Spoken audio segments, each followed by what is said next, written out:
Assalamualaikum warahmatullahi wabarakatuh. Mari kita luangkan sejenak untuk menyimak kajian penuh hikmah dari Gus Mukhlason Rosyid. Semoga setiap ilmu yang disampaikan dapat menambah keimanan, membuka hati, dan menjadi jalan bagi kita untuk semakin mengenal Allah Subhanahu wa taala. Selamat mendengarkan. Assalamualaikum warahmatullahi wabarakatuh. Waalaikumsalam warahmatullahi wabarakatuh. Nun sewu Gus badhe tanglet niki perbedaan antara sukma kali jiwa niku napa Gus? Sukma kali jiwa. Nggih. Lah terus apa sukma niku saged dipindahkan Gus? Maksudnya itu dialihkan ke media lain. Misalnya kados ke boneka itu. Sukma niku. Lah terus kaping 3 sukma. Sukmane dipindahkan ke Boneka misalnya ke media lain itu apa bisa Gus? dipindah ke orang lain. Media lain, media lain. Ngaten. Nah, terus apa keterkaitannya semua itu dengan roh? Nggih. Sampun ngaten kemawon, matur nuwun saderengipun. Assalamualaikum warahmatullahi wabarakatuh. Waalaikumsalam warahmatullahi wabarakatuh. Tentang jiwa ini ada kaitannya dengan ayat yang mengatakan ya ayyatuhan nafsul mutmainnah. Wahai jiwa yang damai. Iki bahasanya adalah jiwa. Jiwa. Apakah yang dimaksud jiwa itu adalah ruh? Terus apa perbedaan ruh dengan jiwa? Di situ dikatakan ya ayyatuhan nafsul mutmainnah. Nafsul mutmainnah.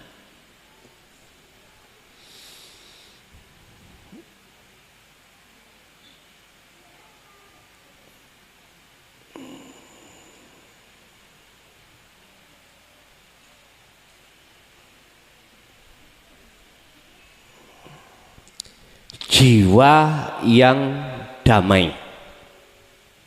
Mutmainnah itu yang damai.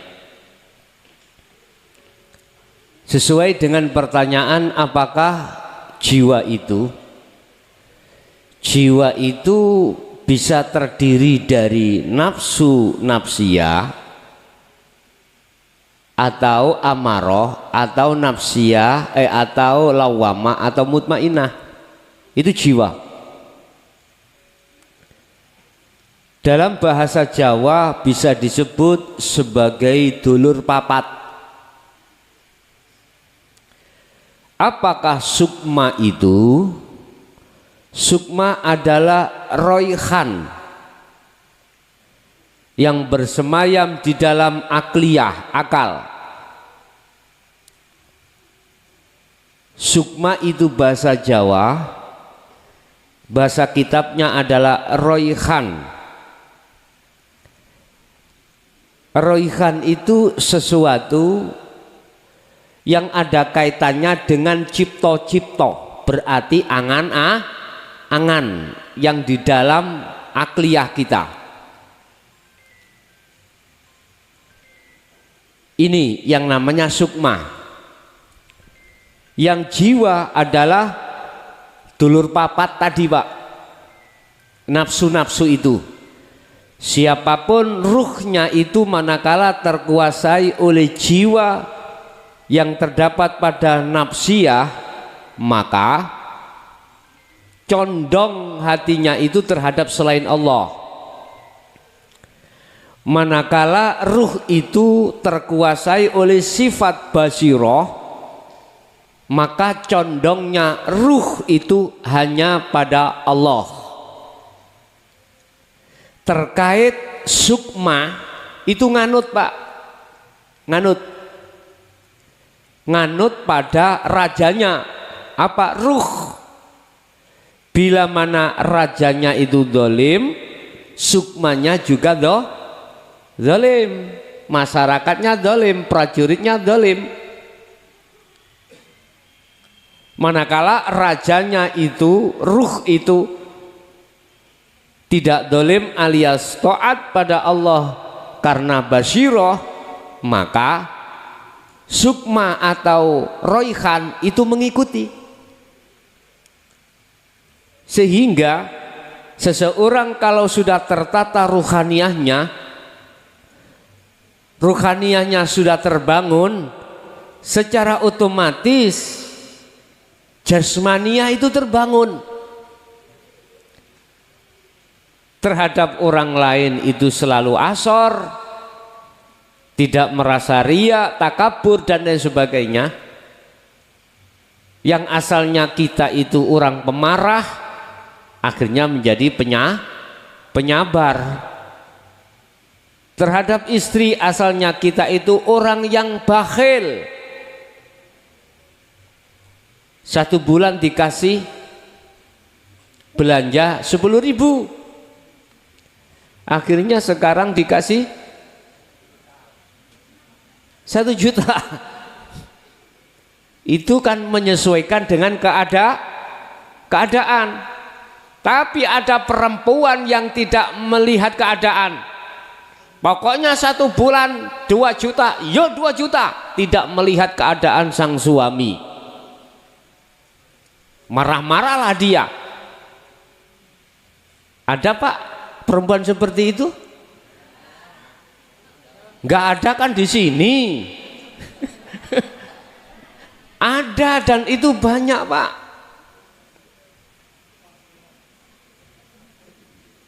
Ada yang karena alasan begini Pak, saya hanya di madu. Wis, saya di madu, wis gak oleh wongi, yang penting oleh dunya, diperaslah kita. Dengan alasan anak, dengan alasan macam-macam. Coba tolong lihat keadaan suamimu.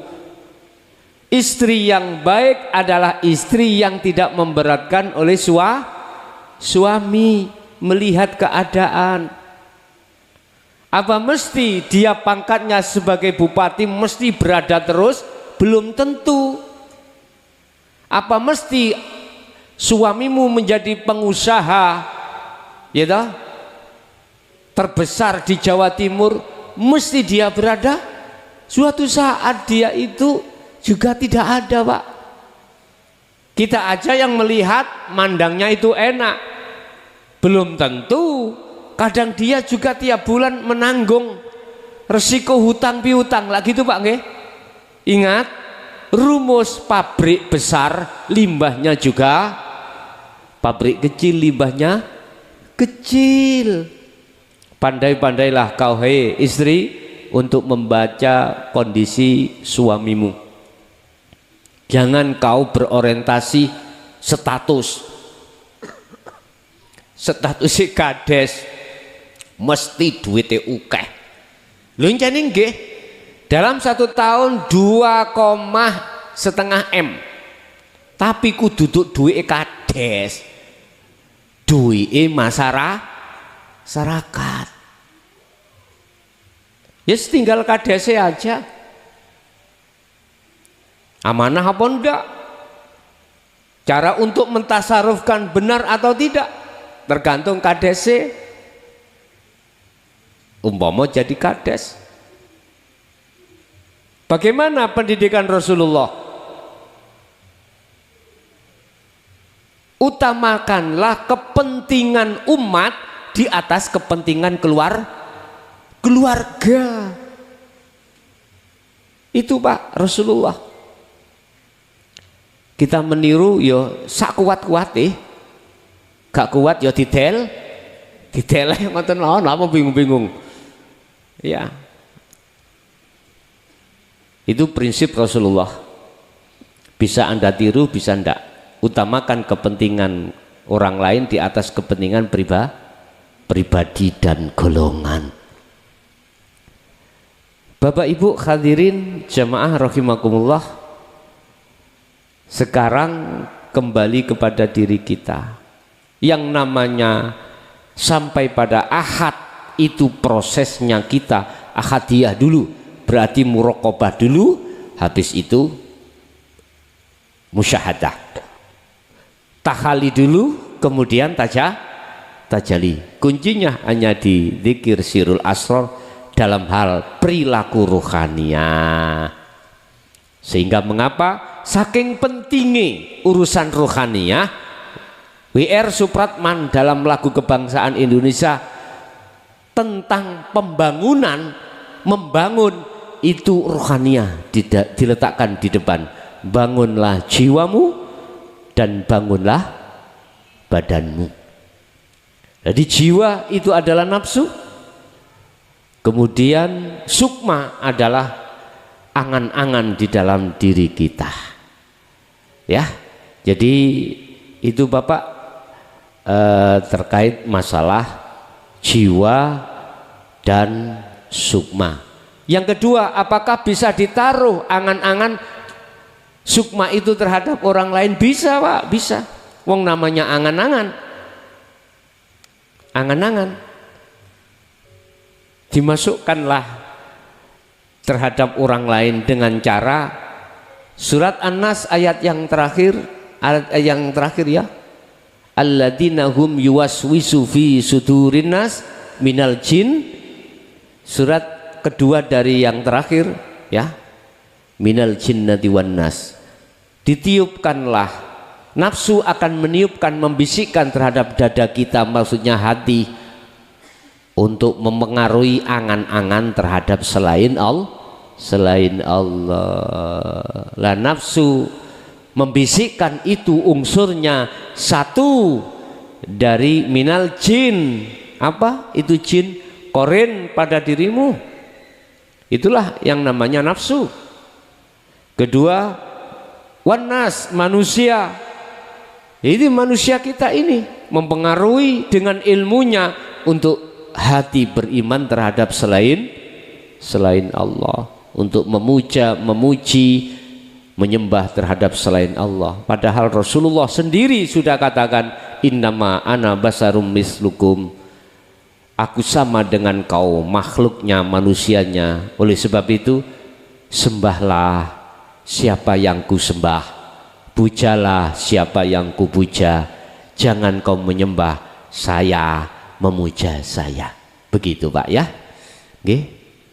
Selanjutnya ada, silakan. Di jalur telepon silakan yang sudah masuk tadi. Kalau kami menerangkan posisi, tolong jangan telepon lagi dong.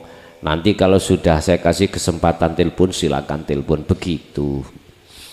Silakan, monggo di majelis. Ada Ibu. Assalamualaikum warahmatullahi wabarakatuh. Waalaikumsalam warahmatullahi wabarakatuh. Keluarnya dari sifat basaria dan melepas keakuan diri, apakah sama dengan jihadun nafsi? Sampun ngoten mawon. Assalamualaikum warahmatullahi wabarakatuh. Waalaikumsalam warahmatullahi wabarakatuh. Apakah melakukan proses tahalli ke tajalli dan atau proses menghilangkan sifat basariyah itu sama dengan mujahadatun nafsi? Sama Pak. Mujahadah itu peperangan. Iki diterima apa gak karo-karone potok cangkrik. Bu, tak pending dhisik ya teman ya. Oke. Halo, Assalamualaikum. 95 309. Iya, halo, dari mana Bapak? Mungkin sambil menunggu. Kembali kepada pertanyaan di majelis tadi Bapak Ibu tentang masalah mujahadatun nafsi. Mujahadah itu memerangi. Nafsi itu nafsu diri. Diri basariyah itu perangono cek gak muncul. Sama. Ini tidak hanya di dalam waktu sepi. Tidak hanya di dalam waktu sepi saja, tetapi di dalam jasad ini rame atau jasad ini masih berinteraksi dengan urusan duniawiyah. Ini Bapak yang ada di Astapura, tolong di jalur Indosat Pak ya, jalur telepon Pak ya. Bapak Ibu, sama mujahadatun nafsi dengan penafian, pembersihan, peniadaan sifat basariyah terhadap kita. Caranya birriyadhati wal azkar. Riyadhah ada hubungan dengan jasmani, ya, jasmani. Lah jasmani ini kita berpuasa, kita toharoh, menjaga makanan, jangan sampai makanan yang dilarang oleh agama. Bisa jadi menjaga dengan hadas kecil dan besar. La riyadhah dzikir sirul asrar. Oke, silakan masuk Bapak. Assalamualaikum. Halo, assalamualaikum. Waalaikumsalam. Halo, assalamualaikum. Waalaikumsalam. Saking Irwan, Kang. Dari mana Pak? Dadapan, Kang. Jawa nih kok ben saged tahu. Bahasa Indonesia saja Pak ya, karena yang mendengarkan itu nasional. Nggih. Bahasa Indonesia. Bapak bisa bahasa Indonesia? Nggih, bisa. Silakan bahasa Indonesia Pak. Nggih. Nggih, saya usahakan, Kang. Nggih. Begini, Kang. Gimana? Di ajaran tauhid kan kita diusahakan untuk bisa fana. Iya. Nah, dalam fase fana ini kadang kan kalau saya angen-angen Kang, itu kan rasanya kadang itu kita terseret ke Jabariyah, Kang. Percaya ke bagaimana Basariyah. Caranya? Nggih. Bagaimana caranya atau apakah ada metode-metode agar kita tak terseret ke Jabariyah yang sesuai yang gampangnya gini lah, Kang. Jabariyah gimana apa kita Basariyah? bisa fana yang nggih? Gimana kita caranya bisa tetap fana di jalur yang sesuai dengan Ahlus Sunnah wal Jamaah? Nyuwun bimbinganipun, Kang. Nggih. Sampun nggih. Nggih. Sudah Pun ya. matur suwun, ngaten mawon. Nggih. Ya. Nggih, assalamualaikum warahmatullahi wabarakatuh. Waalaikumsalam warahmatullahi wabarakatuh. Mungkin bagi penanya yang di belakangnya, tolong ketika saat sudah kami menerima telepon, Anda tahan dulu ya. Nanti habis saya jelaskan telepon lagi. Nanti saya nggak uman waktunya. Yes, gak apa-apa tak layani sampai jam piro niki. Monggo. Nggih. Bagaimana kita di jalur ahli sunnah wal jamaah, kefanaan itu ya, ini dijawab dulu ya. Oke, masuk, mumpung masuk kami persilakan. Tekan 1, 3 atau 5 untuk menerima panggilan. Oh iki. Kita kembali kepada pertanyaan tadi. Untuk memfanakan sifat basariyah biar tidak terjebak di dalam Jabariyah, artinya bisa konsisten hanya Allah. Bagaimana caranya? Bapak Ibu, saya akui sebelum kita mengenal dinul haq atau tauhid la ilaha illa anta, kita tidak akan pernah mendengar, mendapatkan tentang zikir sirul asrar. Nah, masuk. Wis ke apa? Assalamualaikum. Bapak. Waalaikumsalam warahmatullahi wabarakatuh. Inggih, dari mana dan sama siapa? Dari Jakarta, Gus. Ini langsung sama Gus ya? Iya, sampean sambil nonton apa ndak? Bagaimana, Gus?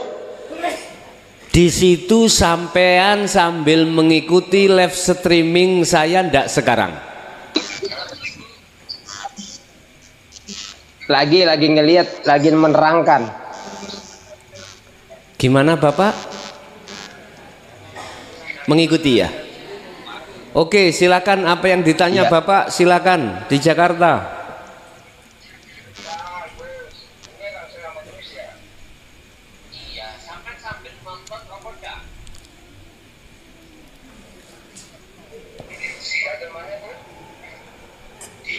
Halo.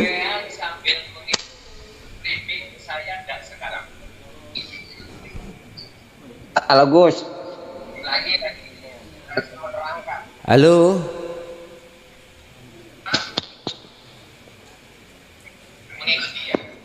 Oke, nanti bisa diteruskan Pak ya.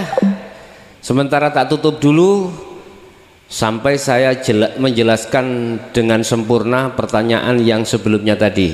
Tolong nanti telepon lagi setelah kami menjelaskan terkait masalah yang yang belum saya jawab. Bapak Ibu hadirin, terkait bagaimana dengan cara mudah kita untuk memfanakan selain Allah. Kita sebelum mengenal tauhid la ilaha illa anta subhanaka inni kuntu minadz zalimin, kita nggak mungkin akan mengenal dan menerima zikir sirul asrar, nggak mungkin. Sepanjang itu kita masih dalam kesulitan untuk menafikan la ilaha selain Allah dan mengisbatkan hanya Allah, sangat susah Pak. Dan atau kita memfanakan perkara selain Allah, sangat susah.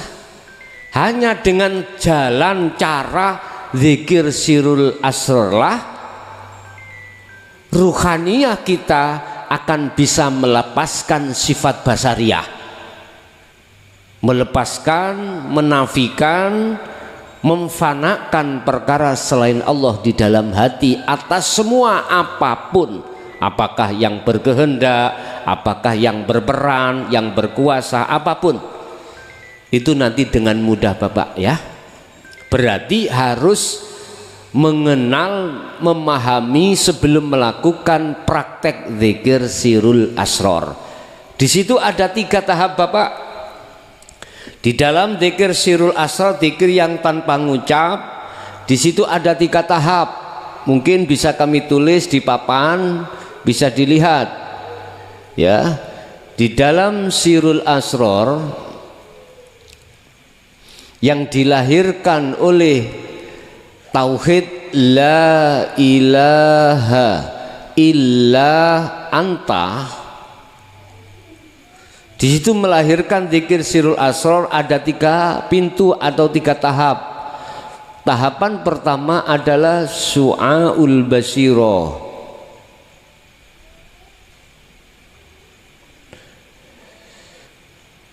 Apa su'aul basiro? Rasa iman yang hanya pada hidup itu yang segala-galanya. Ini tetap lakukan terus menerus selama 24 jam sesuai kemampuan di dalam dirimu. Di dalam zikir su'aul basirah itu fungsinya adalah merontokkan iman selain Allah di dalam diri Anda, termasuk sifat basariah Anda. Keakuan Anda sebagai makhluk itu dileburkan atau dihilangkan. Inilah yang kami maksud fi qulubihim maradun fazadahumullahu marada. Satu penyakit di dalam hati seseorang manakala tidak lekas dihilangkan, maka bertambahlah penyakit itu. Makanya harus melakukan zikir tahap seperti ini. Setelah itu dianggap Allah selesai, Allah sendiri yang menilai, kita cukup hanya lakukan saja itu. Maka diletakkan pintu yang kedua adalah ainul basirah. Apa itu ainul basirah? Melihat. Satu sisi dikatakan ruh itu melihat Allah, satu sisi yang lain bukan perkaranya ruh bisa melihat Allah. Ruh itu sudah fana, Pak. Bertemu dan melihat satu paket. Berarti yang asalnya nama ruh itu jadi nama hidup. Berarti yang melihat hidup adalah hidup sendiri. Ini sifat basariyah sudah lepas, Pak. Jangankan dirinya hamba, makhluk lainnya sudah tiada. Inilah yang dimaksud pengertian la ilaha illa ana. Ini, Pak. Akhirnya Allah memberikan ketegasan pintu yang ketiga. Apa itu? Hakul basiroh. Apa itu hakul basiroh? Sudah benar imanmu, tegak. Jadi tidak goyah, Pak. Sekali Allah tetap Allah. Di masjid Allah, di WC Allah, dimanapun juga Allah. Udah nggak goyah ini. Di kaya, di miskin Allah tetap. Aku. Inilah yang dimaksud dalam hadits qudsi. Jangan kau sembah namaku, jangan kau sembah sifat zatku, tapi sembahlah aku. Ini maksudnya ada di sini. Barulah nanti Allah akan sampaikan Anda di la ilaha illa anta yang melahirkan zikir fana'ul zikri. Apa itu fana'ul zikri? Hatimu sudah kefanaan, kau tidak ngaku kau yang berzikir, kau yang ingat. Kau manusia itu, roh itu bukan. Berarti yang zikir, yang ingat, aku sendiri. Qadim ala qadim, qadim ala kudus. Begitu, Bapak. Oke. Selanjutnya iki diayahi mana apa gak telepon iki? Mohon maaf yang di luar, ini yang di majelis cukup. Ya. Yang di majelis ada yang bertanya lagi? Ibu tadi sudah kejawab, Bu, ya? Oke, Bapak, waktu kita juga terbatas. Mungkin bisa komunikasi lagi besok kapan hari? Ya, mohon maaf sekali lagi yang ada di luar. Nanti kita akan diagendakan lagi hari Sabtu yang akan datang untuk komunikasi lain. Niki Astapura masuk sesuai dengan janji. Satu kali lagi, nggih, mohon maaf. Satu kali lagi. Silakan Bapak Astapura.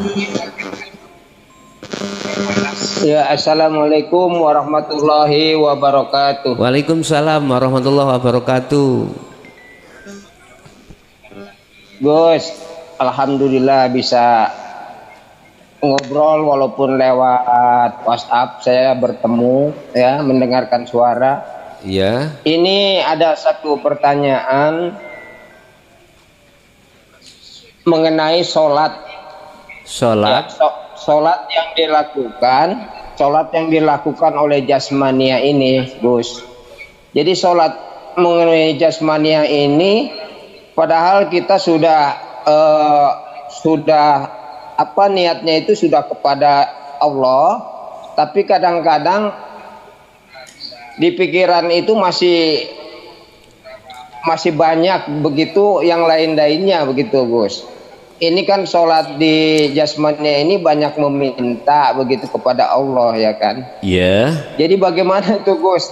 Tolong dijelaskan mengenai sholat di dalam jasmania itu masih banyak pikiran-pikiran yang masih terlintas begitu, Gus. Jadi tidak secara khusyuk begitu, Gus. Iya. Terima kasih. Wassalamualaikum warahmatullahi wabarakatuh. Waalaikumsalam warahmatullahi wabarakatuh. Sebelum kami memberikan kunci bagaimana sholat yang benar, kita lihat dasar di dalam satu Al-Quran. Allah katakan hafidhu ala sholawah wa sholatil wusta wa qumu lillahi qanitin. Artinya sholat yang dilakukan oleh jasmani was-sholawah as-sholawah ay al-maktubah itu hukumnya wajib, iku hukumnya wajib khusyuk, wajib. Kita selama menerima keterangan di syariat tidak disentuh, kekhusyukan itu tidak disentuh. Pokoknya kita melakukan sholat lah gitu ya, nggak disentuh tingkatan wajib khusyuk, nggak disentuh. Mengapa tidak disentuh? Berbagai macam alasan. Bagaimana mungkin amaliyah sholat itu dikatakan benar? Posisi ruhaniyah kita itu dalam keadaan menyembah selain Allah. Jawab sendiri. Allah katakan wa ma umiru, dan tidak kuperintah, gak diperintah, illa liya'budullaha, kecuali hanya pada Allah. Tapi fakta di lapangan lari dari Allah. Ini sampai jawab, benarkah sholat yang seperti ini? Aku gak usah jawab, aku yang bertanya sekarang, benarkah sholat yang seperti ini?